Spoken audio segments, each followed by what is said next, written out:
Hello everybody, it's Cara here and I am so mad.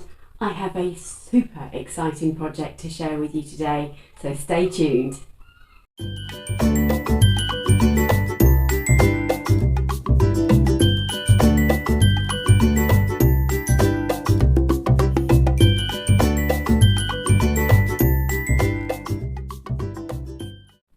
Hello everybody, welcome back to my channel. I'm very glad to have you here. Welcome if you're new, and hello if you've been here and following me for some time. I very much appreciate your company. I have such an exciting project to share with you today, and I'm actually devoting this entire video to one make, and it is this make. This is the Grace jacket from Atelier Jupe, and it is part of their latest release of patterns. I saw this in snippets over the last few weeks and months as they sort of released snippets on Instagram and so on. And as soon as it became available, I was like, I need that in my life. I just absolutely love it. I will put the stock photograph here. Now, full disclosure, I'm very fortunate that Atelier Jupe provided me a copy of this pattern in exchange for my review. And I will give you an honest opinion, but you can see from the face here that I absolutely love this make. Now, don't get me wrong, this is a considered make. It is a project. Now, some of you will be watching this and thinking, every sewing project I make is a considered project. But for me, a jacket, it's got adult poppers, grown-up poppers here, a proper opening zip all the way down, to get the alignment right on the poppers and so on. This is above and beyond. This is beyond trouser level for me. And I don't do a lot of projects that I would consider as involved as this. But let me take you through some of the details of the Grace jacket. I have got my laptop down on the floor here, because I don't often take you through the sizing, but as I'm doing a full review of one project, then I think that would be fair. So this jacket, it is from Atelier Jupe. I'm actually going to pick up my laptop here. I think it's probably going to be easier for me to see it. So Atelier Jupe is, the patterns always come in three languages.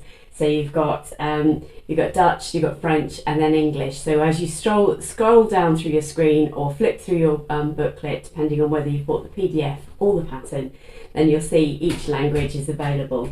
It comes in size European 34 to 52, and it's the bust measurement that is the considered size for this jacket.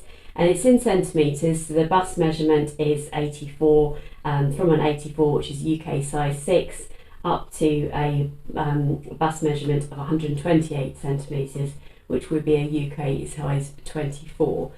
So just for reference, and I can never remember my measurements, but just for reference, my sizing is I've got 100 centimetre bust, 83 centimetre waist, and 107 centimetre hips.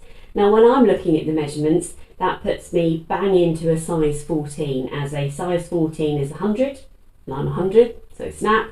A waist is 84, and I'm 83, and the hips is 108, and I'm 107. So bang on the size 14, basically.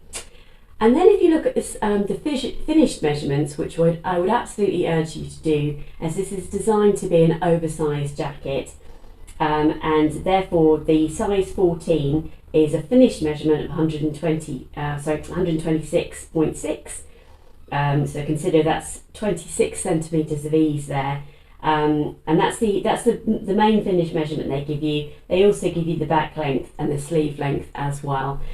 So taking that into consideration, I actually sized down a size. So I actually have made a size 12, which is a finished measurements of 122. I absolutely love the finish of this, and I would say it's true to what is on the front cover, and also in all the promotional pictures they have done. I, however, would probably size down at least one more size if you wanted that sort of more closer fitting garment, which was not what I was looking for. And actually this style of coat for me, or jacket, is actually a little bit different. But that's what I was reaching out for too. But I thought it was important to take you through the fact that this is an oversized, coat, and it's purposefully done that way. Just so you know, for my size of jacket, so I made the size 14, it says I needed 2.15 meters worth of fabric, and it ranges, if you're making a size 6 it's 2.10, and if you're making the larger size it would be 2.4 meters worth of fabric. The fabric I chose is actually from Rainbow Fabrics, and I bought this at the Knitting and Stitching Show. Sorry, I think it's called the Stitch Festival, very recently. This is a red twill from Rainbow Fabrics. I'm not sure if it's still available on their website, as they mostly deal in dead stock fabrics. I absolutely adore the colour of this. Sorry, the seagulls have all just woken up, so I do apologise. I hope you can hear me okay. They're just typical. They're quiet until I start filming, is I'm sure what happens there. But this red twill, it's a medium weight fabric, so would be perfect for trousers. I bought 2.5 meters, and I confess actually, just going to put my computer back down there. I confess that when I bought this, I wanted to make some trousers because it is such a lovely fabric. But when the Grace jacket became available, which was just after I came back from the show, I was like, oh, this jacket has to be the Grace. This fabric has to be the Grace jacket. So it's creates a lightweight jacket, but not like super lightweight, if that makes sense. Perfect for spring and summer, really. And as you'll see in the pictures and so on, it's definitely big enough to wear over jumpers because of the oversized look. I loved the instructions for this pattern. However, there is always a certain element of user error in these complex makes. In my case, that is. And therefore I didn't make life easy for myself, because I did unfortunately miss out a step or misinterpret a step.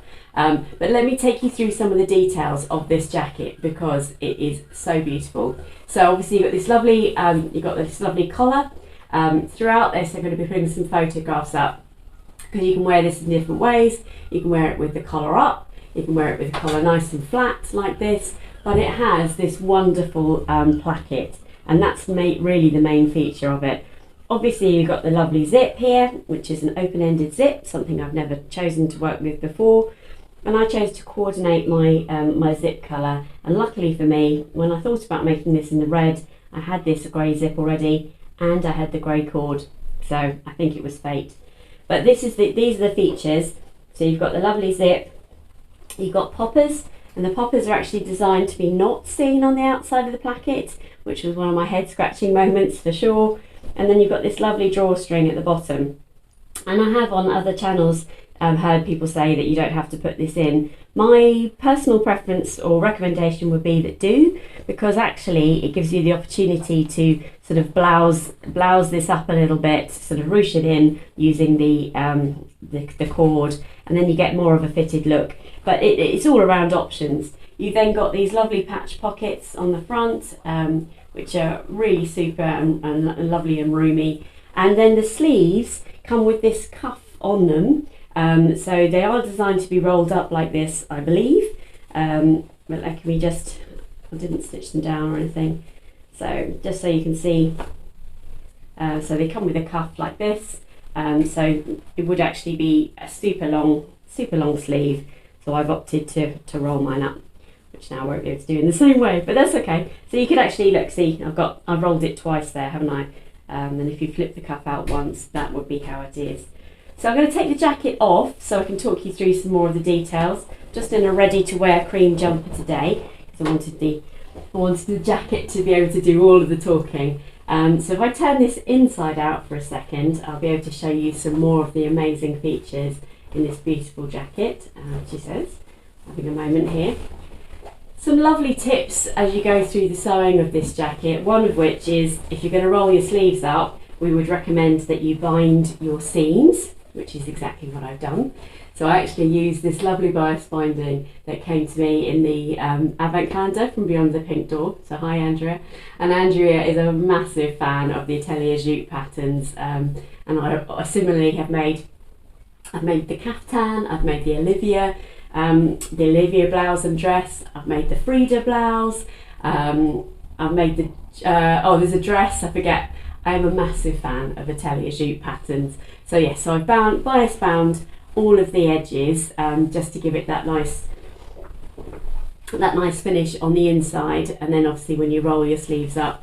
I also popped a little, this isn't in the instructions, but I popped a little coat hoop, like loop in there, and I used a little rosy cheeks, I think this is, that says I am smart, I am kind, I am brave, I am me, which I really like. It's got a lovely yoke, and it's a really clever construction actually, because so you've got a yoke which is obviously cut 2 yokes. I will say to you that when I was cutting this out, I did spot an error in the printing, and I did reach out to Atelier Jupe, and Eva responded very quickly to me to say, yes, sadly, on the English instructions it says to cut 2 backs and 2 yokes. I was thinking, that's a lot of fabric. What would you do with 2 backs? But actually, if you look on the other language instructions, it just says 1 back and 2 yokes, which is obviously how you would do it.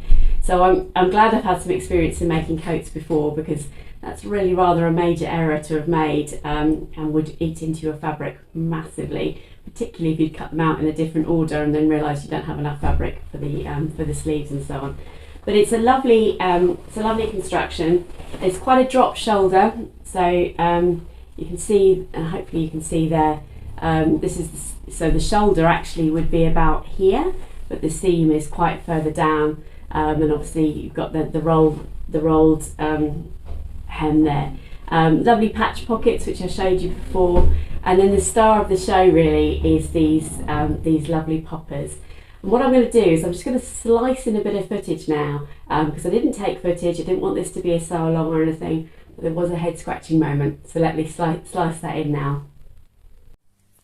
Okay, I just wanted to capture a tiny bit of footage at this stage, just in case you're having the same kittens about making, or same anxieties as I am about making the Grace jacket.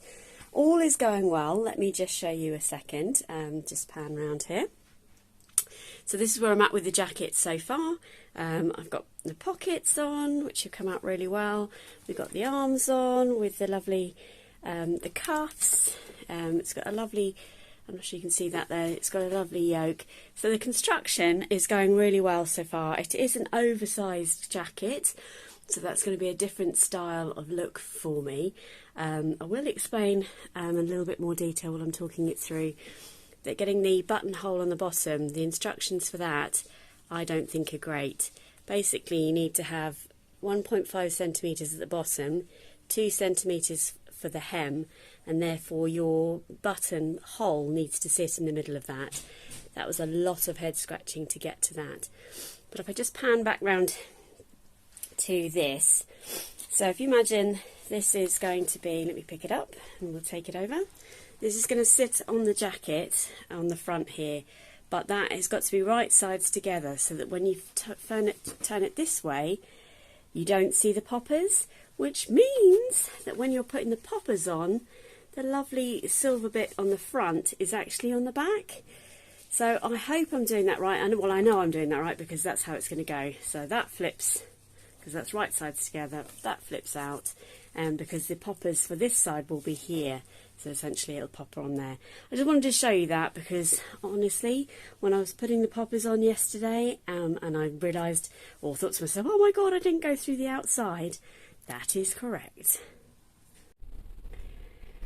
So I don't use these poppers very often, and you generally speaking have to put the poppers on towards the end of the project. And if you're anything like me, you're like, okay, I'm loving how this project is coming together. It's a bit like when you make jeans and you have to do all of those snaps and things like that, or rivets and things. And this is a make or break moment for this project. And I have to tell you, my heart was in my mouth when I thought, oh, I haven't put the poppers through both sides of the fabric. And obviously you don't when you do the placket, because you don't see it on the outside. So the lovely smooth round part of the popper, which is traditionally visible, is obviously on the inside, so something to bear in mind. Another moment that I had, not having worked with opening zips before, is just make sure you've got the right side of the zip on before you sew it all up. Ask me how I know. I know because I thought, oh, let me just check this zip does up, and I'm only going to put the wrong side of the zip on the wrong side of the coat, so it would never have done up. oh, so frustrating.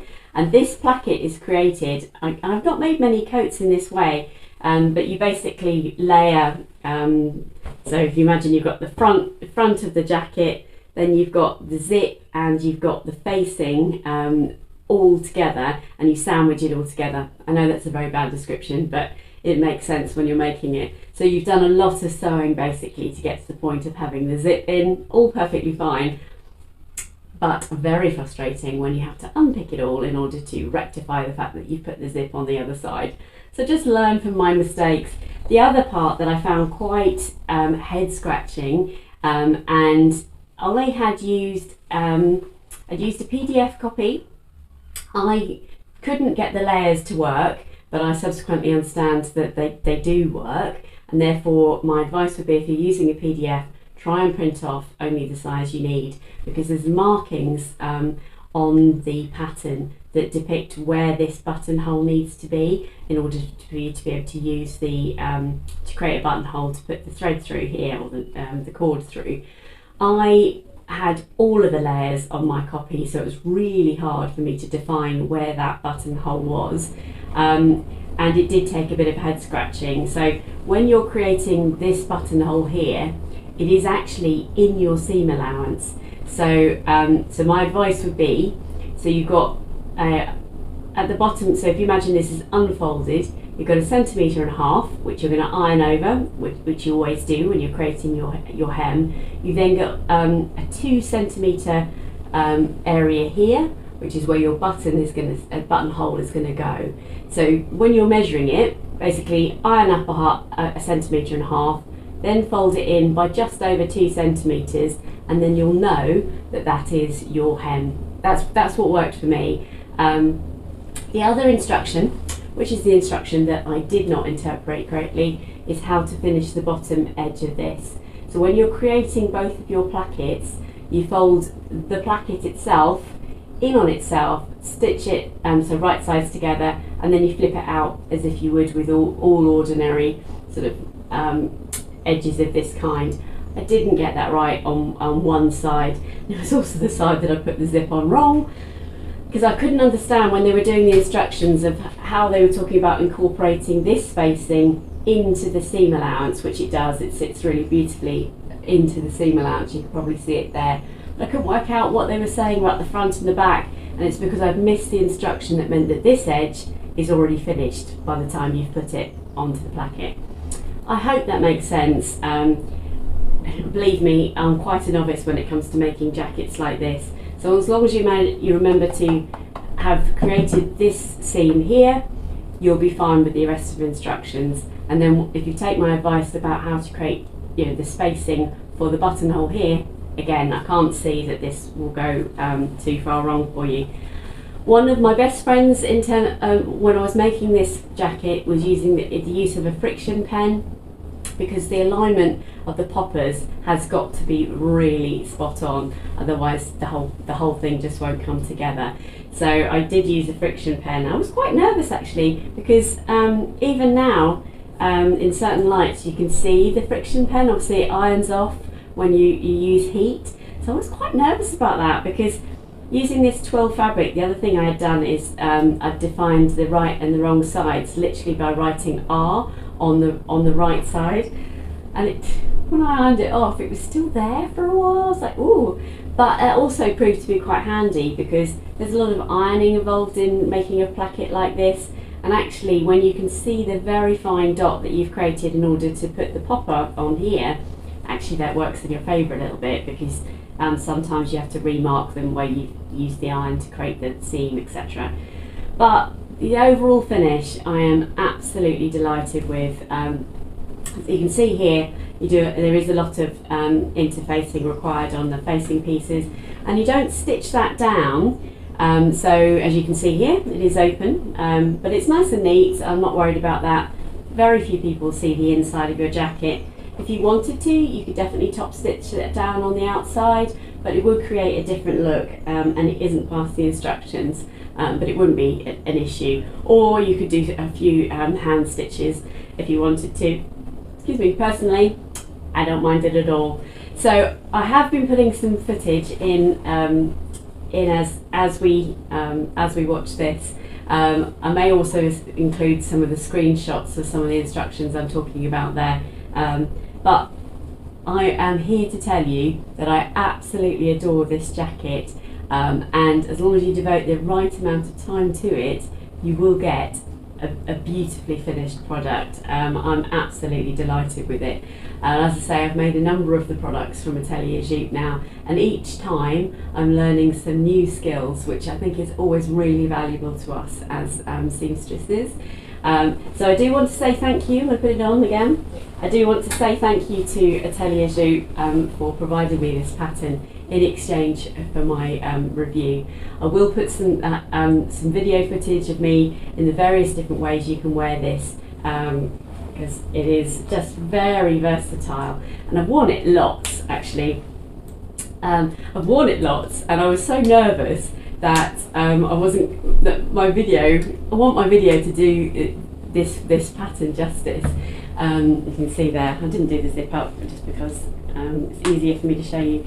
So you can see you've got it quite loose there, or you can ruche these up a little bit. Just bear with me a second. And then you could, oh sorry, I didn't do the pop it up, did I? Sorry. That would have been better to do it that way. There we go. Then you can leave your either hanging out there. Look, that's just such a, that's just, well, it changes the look of the jacket altogether, which I have so enjoyed, because you genuinely can wear this with the collar up if it's a windy day, and I did take some pictures of that, or you can have it down. Yeah, the world is your oyster. So I hope you've enjoyed seeing that, and the different ways that it can be worn. I hope the seagulls and the hot tub aren't too loud so that you can hear me okay. And I look forward to sharing with you another project coming up, which again is a very special project. So I'm really looking forward to sharing that with you. But until next time, please stay safe and well, and I'll catch up with you soon. Thanks then.